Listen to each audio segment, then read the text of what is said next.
Assalamualaikum warahmatullahi wabarakatuh. Selamat pagi.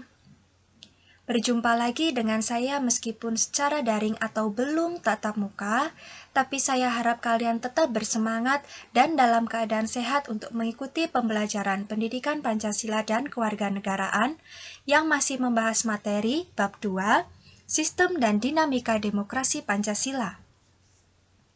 Sebelum kita mulai pembelajaran pada pagi hari ini, alangkah lebih baiknya kita berdoa menurut agama dan kepercayaan kita masing-masing. Berdoa, dipersilahkan.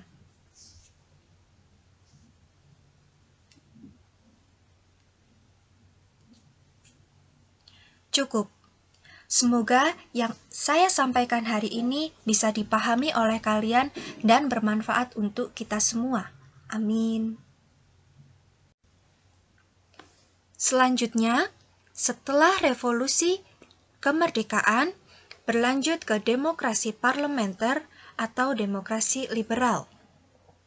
Pelaksanaan demokrasi ini berlangsung sejak periode 1949 sampai dengan 1959. Ciri pelaksanaan demokrasi parlementer adalah Undang-Undang Dasar 1945 berubah menjadi Konstitusi RIS 1949. Kemudian berubah lagi menjadi Undang-Undang Dasar Sementara 1950. Jadi, pada masa ini terjadi pergantian Undang-Undang Dasar.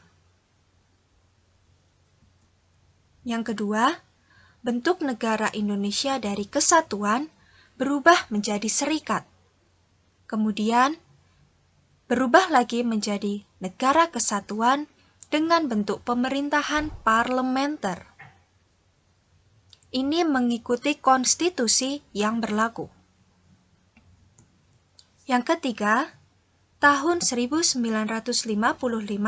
pelaksanaan pemilu dilakukan yang pertama kali dengan adanya sistem multipartai atau melibatkan banyak partai.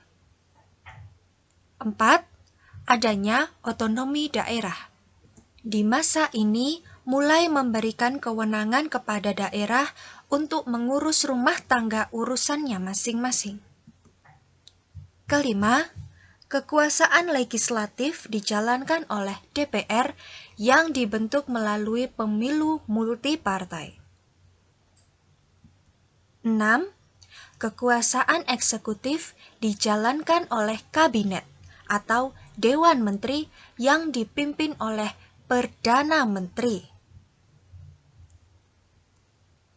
Karena pada masa demokrasi parlementer ada Perdana Menteri, maka Presiden berperan hanya sebagai kepala negara dan bukan kepala pemerintahan, karena kepala pemerintahan dipegang oleh seorang Perdana Menteri. 8. Kekuasaan yudikatif dijalankan oleh badan pengadilan yang bebas.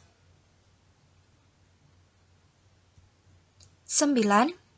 Jika DPR mengajukan mosi tidak percaya kepada kabinet, maka kabinet bisa dibubarkan. Jadi, DPR memegang kekuasaan yang cukup tinggi juga dan cukup kuat. Tugas kalian untuk hari ini adalah membuat catatan untuk diri sendiri dalam bentuk poin dan tidak perlu dijelaskan mengenai yang pertama, kelebihan atau keberhasilan dalam demokrasi parlementer atau demokrasi liberal. Yang kedua, menuliskan kekurangan atau kegagalan dalam demokrasi parlementer atau demokrasi liberal. Silakan ditulis di buku catatan kalian masing-masing dan tidak perlu diupload ke Google Classroom. Materi yang saya sampaikan cukup sampai di sini terlebih dahulu. Terima kasih atas perhatiannya. Semoga kalian bisa memahami apa yang saya sampaikan hari ini. Untuk hari ini tidak ada tugas ya. Tugas kalian hanya memahami materi yang saya sampaikan, boleh mencari informasi sebanyak-banyaknya dari buku paket maupun dari internet. Sampai jumpa di pertemuan selanjutnya. Wassalamualaikum warahmatullahi wabarakatuh.